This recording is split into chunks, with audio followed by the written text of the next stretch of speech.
नमस्कार दोस्तों, स्वागत है आप सभी का आपके अपने चैनल मैकेनिकली यॉस में। तो आज आप जैसे कि देख रहे हैं, हमने मंगाया है आरओ का सर्विस किट amazon.com से, जो लगभग 1300 रुपीज के अराउंड आया है।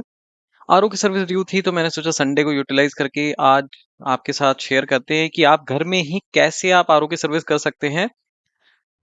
तो ये किट है, ये पूरा किट में आपको देखेंगे आप ट्यूबिंग आई है, एक टूल आया है जो आपका प्री फिल्टर को ओपन करने के काम आएगा। अगेन एक और ट्यूब आई है, अगर आप कलर कोडिंग करना चाहते हैं तो ये यहाँ पे आ गई फिटिंग्स एल्बो वगैरह। ये आपका प्री सेडिमेंट फिल्टर आ गया। तो इसके अंदर सारे फिल्टर किट आए हैं। ये अल्ट्रा फिल्ट्रेशन की मेम्ब्रेन आ गई, और ये आपकी आरओ की हाउसिंग, जो आरओ मेम्ब्रेन होती है उसकी हाउसिंग आ गई। मुझे पता नहीं था ये भी आएगी, बहुत अच्छा लगा इसको देख के। और ये आ गई आपके मिनरल कार्ट्रिज। तो सारे ही फिल्टर हैं, ये हमारी आरओ मेम्ब्रेन जो मेन पार्ट होता है। इसके ऊपर भी बात करेंगे, मैं आपको डिटेल में समझाता रहूंगा कि क्या किसका क्या काम है। ये सेडिमेंट फिल्टर हो गया आपका, ये इसमें दो कार्बन फिल्टर होंगे, एक pre and post. Pre carbon filter and post carbon filter, सभी की फंक्शनिंग भी बताऊंगा, और बहुत ही ईजी रहेगा आप लोगों के लिए। आप खुद भी कर सकते हो आरओ की सर्विस। तो सबसे पहले हम अपने आरओ के पास आ गए हैं और इसको ओपन कर लेते हैं। अच्छे से डिटेल सर्विस करेंगे हम। टैंक भी क्लीन करेंगे, इसलिए पूरा डिसमेंटल करेंगे, इसको डिसअसेंबल करेंगे। बहुत सिंपल है। सबसे पहले आपको लाइन ऑफ कर लेनी है। प्रेशर रहता है देखिए इसके अंदर, प्री सेडिमेंट फिल्टर के अंदर। तो इसको थोड़ी देर आप आरओ को ऑन कर दीजिएगा ताकि प्रेशर रिलीज हो जाए, और आप इजीली ट्यूब और हाउसिंग, ये ट्यूबिंग और होस जो है उनको डिटैच कर सकें। तो देखिए ज्यादा कॉम्प्लिकेटेड सिस्टम नहीं होता, बहुत सिंपल सा सिस्टम होता है। अब ये दो पार्ट में होता है, नीचे टैंक होती है, ऊपर इसका शैसी बोल सकते हैं आप, जिसके ऊपर सारे जितने फिल्टर्स होते हैं वो माउंट होते हैं। तो हम इसको अलग कर लेंगे ताकि आसानी से, आराम से हम सर्विस कर पाए। यहाँ पे थोड़ा स्पेस कंस्ट्रेंट रहता है, इस वजह से हमने इसको अलग कर लिया है। अलग करने के बाद सबसे पहले बात आती है आपकी प्री सेडिमेंट फिल्टर की। जो आपकी इनपुट लाइन आ रही होती है, उससे ये मोटे पार्टिकल्स जो होते हैं उनको अलग करता है। तो पहला पहला जो स्टेप है फिल्ट्रेशन का, यहाँ से ही शुरू होता है। और आप देख सकते हैं कितनी गंदी हालत है इसके एलिमेंट की। वैसे इसको बाहर से मत देखिए, क्योंकि पानी बाहर से अंदर की तरफ जाता है। तो अंदर की साइड अगर ये क्लीन है तो आप, ज्यादा टेंशन वाली बात नहीं है, आप तब तक चला सकते हैं। हाउसिंग को अच्छे से क्लीन कर लीजिए, स्कॉच ब्राइट या विम लिक्विड वगैरह यूज करके। मैं यहाँ पे विम लिक्विड यूज कर रहा हूँ, बिल्कुल एकदम क्लीन हो गई है ये। और ये हमारा एलिमेंट आ गया। एलिमेंट लगाने से पहले आप इसकी फिटिंग देख लीजिए कि ऊपर का जो बोर है वो मैच हो रहा है कि नहीं हो रहा, क्योंकि अगर वो प्रॉपर फिट नहीं होगा तो लीकेज की भी प्रॉब्लम आएगी और ये फिल्टर ढंग से काम नहीं करेगा। तो मेरे केस में ये मैच हो रहा था। चलिए इसको रिप्लेस कर देते हैं।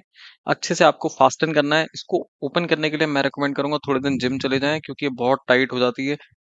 और इसको एक बार अनस्क्रू करके दोबारा टाइट करिएगा ताकि ऊपर फ्लेंज टाइप बन जाए। अब सबसे पहले इसकी लीकेज चेक करने के लिए हम इसको डायरेक्टली प्लग इन करके देखेंगे कि कोई कहीं से लीक तो नहीं हो रहा, और पानी अच्छे से फ्लो हो रहा है कि नहीं हो रहा। बहुत ही अच्छे से पानी फ्लो हो रहा है, कहीं कोई लीकेज भी नहीं है लकीली। अब आ गए हैं हम मेन कंपोनेंट्स पे। तो सबसे पहले मैंने अभी आरओ की मेम्ब्रेन चेंज करनी है। देखिए इसको खोलना थोड़ा टेढ़ा काम होता है, इसलिए अच्छा हुआ जो हाउसिंग निकल आई इसमें। और ये हमारी आरओ की मेम्ब्रेन है। देखिए आरओ की मेम्ब्रेन को लेके ना आपको ये काफी बेवकूफ बनाते हैं कि 100 जीपीटी है, 75 जीपीटी है। जीपीटी कुछ नहीं होता, गैलन पर डे होता है। तो डोमेस्टिक यूज के लिए अगर आप 75 जीपीटी भी यूज कर रहे हैं तो 75 गैलन आप पानी यूज करते नहीं होंगे, तो सफिशियंट होती है, मोर देन सफिशियंट होती है। कमर्शियल यूनिट्स जो होती हैं उनमें बड़ी आपको हाई जीपीटी वैल्यूज चाहिए होती हैं। तो घर के लिए 75 जीपीटी विल वर्क, उसमें कोई इशू नहीं है। और यहाँ पे हमने सारी फिटिंग्स देख ली, टेफलॉन टेप वगैरह भी आई है। तो सारे जितने भी एल्बोज वगैरह हैं मैं सारी नई रिप्लेस कर रहा हूँ। अच्छे से इन पे टेफलॉन लगा लीजिएगा ताकि लीकेज ना रहे फिटिंग्स पे। तो इस तरह आप टेफलॉन लगा सकते हैं। हमेशा टेफलॉन कोशिश करिए जो थ्रेड की जो डायरेक्शन होती है उसके अपोजिट लगाए, ताकि आप जब टाइट करें तो वो साथ में ही आपके टेफलॉन जो है अच्छे से ग्रिप बनाए, ना कि लूज हो। तो यहाँ पे हम फिटिंग कर लेते हैं फटाफट से।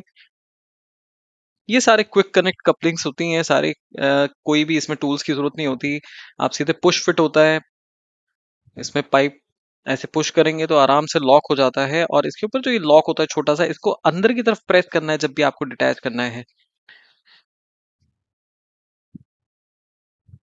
ये वाला जो पार्ट है इसमें क्योंकि हाई प्रेशर आता है बहुत ज्यादा, सीधे बूस्टर पंप से आरओ मेम्ब्रेन के अंदर जाता है, तो इसमें कोई लीकेज नहीं होनी चाहिए। इस वजह से आप मेक श्योर कि अच्छे से टॉक दें इसकी हाउसिंग को भी, और जितनी भी फिटिंग्स यूज कर रहे हैं उनको भी अच्छे से ही आप लगाएं।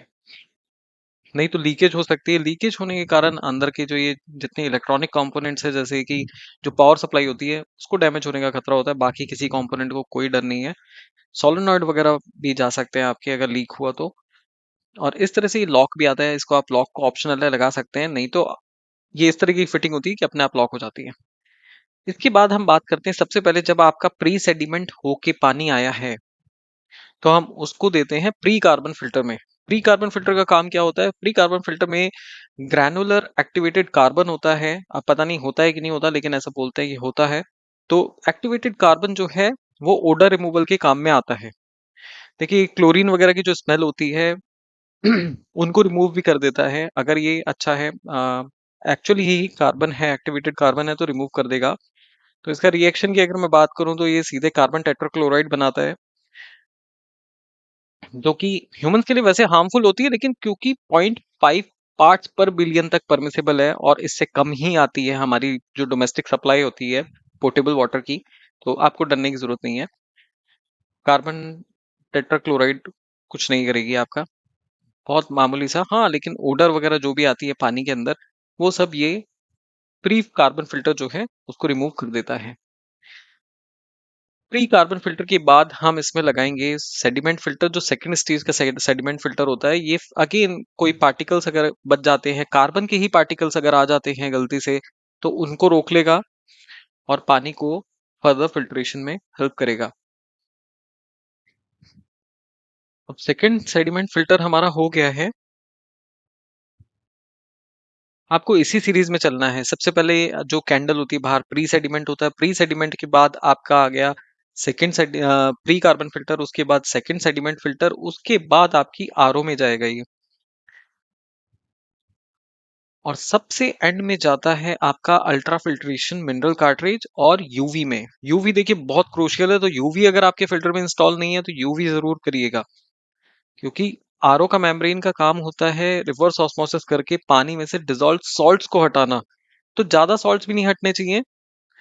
बैक्टीरियाज को वो नहीं मार पाता। बैक्टीरियाज को मारने के लिए आपको डीएनए पे अटैक करना है अगर बैक्टीरिया के, तो यूवीज चाहिए। तो यूवी फिल्टर जरूर चाहिए आपको। ऐसा नहीं है कि केवल आरओ होके आ गया तो फिल्टर हो गया पानी और उसके जर्म्स मर गए या बैक्टीरिया किल हो गए। जो टाइफॉइड वगैरह होते हैं, टाइफी बैक्टीरिया वगैरह होते हैं, तो ये यूवी से ही मरते हैं। तो यूवी पे आप फोकस रखिएगा। अगर आपकी यूवी ट्यूब नहीं चल रही है तो उसको रिपेयर जरूर करवाएं। एक बार को आप ज्यादा नमक वाला पानी पी सकते हैं, लेकिन बैक्टीरियाज वाला पानी डायरेक्टली आपको सिक कर देगा।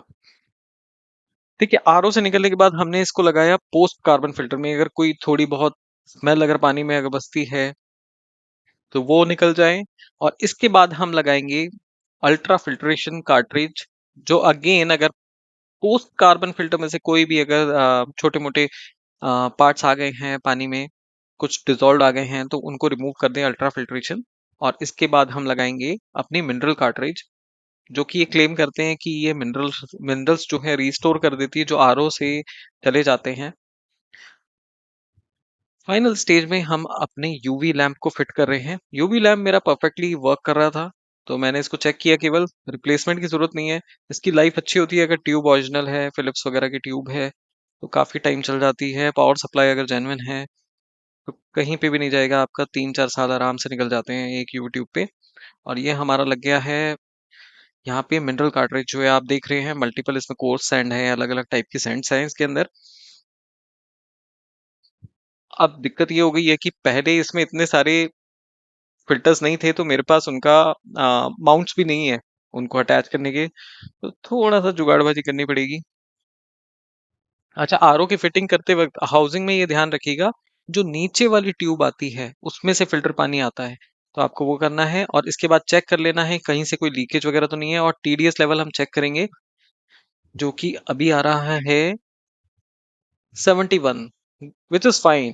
Anything below 200 is fine, but it should be above 50. तो 50 के ऊपर रखिए, ज्यादा बिना नमक का पानी में मत पीजिए, नुकसान करेगा। तो थैंक यू फ्रेंड्स, कोई भी क्वेरी हो तो मुझे बताइएगा। ये था हमारे क्विक आरओ की सर्विस, और सब कुछ बिल्कुल बढ़िया चल रहा है अपना। कोई लीकेज नहीं है, सब कुछ फिट हो गया है। Thank you friends, thank you for watching.